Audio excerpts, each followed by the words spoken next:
रासायनिक खादों के क्षेत्र में भारत के सबसे बड़े उपक्रम इंडियन फार्मर्स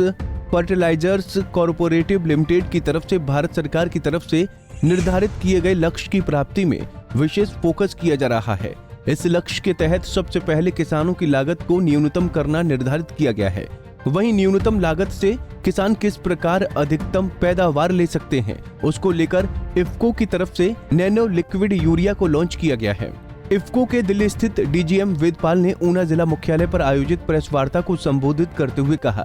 कि नैनो लिक्विड यूरिया की प्रमोशन के साथ साथ किसानों के साथ संगोष्ठी आयोजित की जाएगी। इफ्को की तरफ से लॉन्च की गई नैनो लिक्विड यूरिया पर पिछले 3 साल से रिसर्च चल रही है, जिसके करीब 11,000 केंद्रों पर इसके ट्रायल भी चलाए गए। इन्हीं ट्रायल के आधार पर भारत सरकार ने इस प्रोडक्ट को मान्यता प्रदान की गई है। जो भारत सरकार का जो एक इस समय लक्ष्य चल रहा है कि किसान की जो लागत है उसको कैसे कम किया जाए और उसकी पैदावार को कैसे बढ़ाया जाए,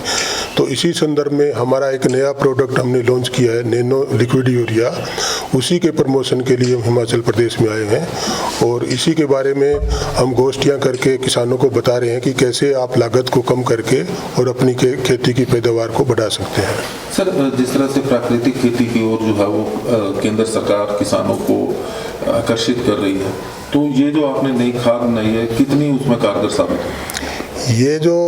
खाद है ये पिछले 3 साल से इस पे रिसर्च चल रहे थे और 2 साल में हमने पिछले 2 साल में 11,000 केंद्रों पे जो यूनिवर्सिटी के जो रिसर्च स्टेशन है कृषि विज्ञान केंद्र है वहाँ पे इनके ट्रायल चलाए गए और 11,000 जो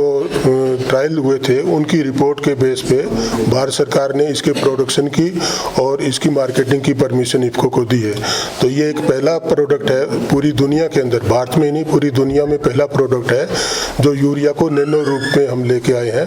और इसका जो रिस्पॉन्स है जो हमने ट्रायल किया उसके आधार पे हम कह सकते हैं कि इसका प्रयोग करने से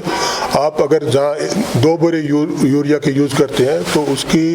1 बोरे को ये आधा लीटर की मात्रा रिप्लेस करेगी, यानी कि 1 बोरे के बराबर 500 ml लिक्विड नैनो यूरिया काम करेगी और उसका प्रयोग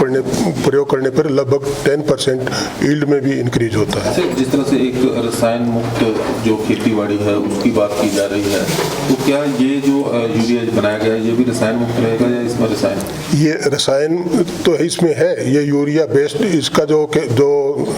इंग्रेडिएंट है वो यूरिया ही है, लेकिन इससे जो है पर्यावरण को ये प्रदूषित नहीं करेगा। जो नॉर्मल यूरिया हम मिट्टी में मिलाते हैं, खेत में अप्लाई करते हैं, तो उससे क्या होता है कि जितना भी यूरिया मिट्टी में मिलाया जाता है उसका लगभग 40% भाग ही पौधा ले पाता है और 60% जो है या तो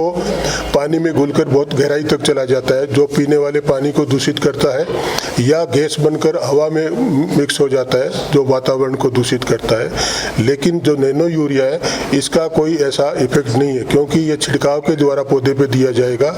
और छिड़काव के द्वारा पौधे पे दिया जाएगा तो ये ना तो मिट्टी में मिलेगा और ना ही गैसीय फॉर्म में ये कन्वर्ट होगा। पूरी की पूरी मात्रा इसकी लगभग 90% मात्रा जो है पौधा अवशोषित कर लेगा और पौधे को इसको फसल को फायदा देगा। गौरतलब है कि भारत ही नहीं बल्कि दुनिया भर में यूरिया के क्षेत्र में पहला नैनो प्रोडक्ट है। ट्रायल के नतीजे भी काफी चौंकाने वाले रहे हैं, जिसमें 1 बोरी यूरिया का काम केवल मात्र आधा लीटर नैनो लिक्विड यूरिया आराम से कर रहा है। पंजाब केसरी टीवी के लिए ऊना से अमित शर्मा की रिपोर्ट। हमसे जुड़े रहने के लिए हमारे YouTube चैनल को सब्सक्राइब करें और नई वीडियो की नोटिफिकेशन के लिए बेल आइकॉन को दबाएं। अगर आप ये वीडियो Facebook पर देख रहे हैं तो लाइक जरूर करें और ज्यादा से ज्यादा शेयर करें। इसी तरह के और भी अपडेट्स के लिए फॉलो करें हमारा Instagram पेज himachal.kesri।